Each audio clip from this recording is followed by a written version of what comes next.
Hey there, it's Ariel from Kaizena. This video is going to walk you through how to review the feedback that you received from your teacher.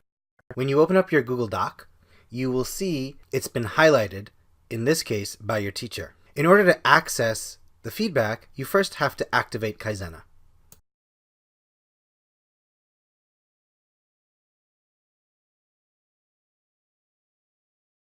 After opening Kaizena, you will see all the comments that your teacher left you. Let's open up each specific type of comment. The first one is a voice comment.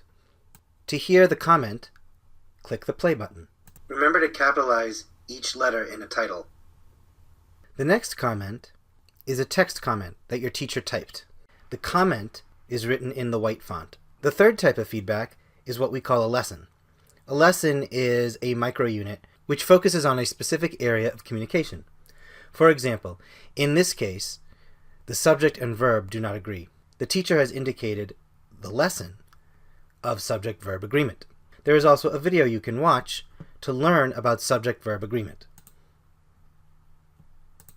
The fourth and final way teachers can give feedback is by connecting skills. Skills are a specific area that the teacher is rating or evaluating. The teacher is commenting on the student's ability to have a paragraph transition. The teacher highlighted the specific area and selected the level of proficiency. In addition, there's a paragraph that describes how the teacher is assessing the paragraph transition. To see the other levels, click the button Show Other Levels. Now you can see what the other levels are. When your teacher is using several skills, he or she may decide to incorporate all of them into a rubric. You'll know that the teacher has done this because the blue Show Rubric icon will be lit. Click Show Rubric and you will see all of the skills that are being assessed, including the summary and any additional comments that your teacher has left.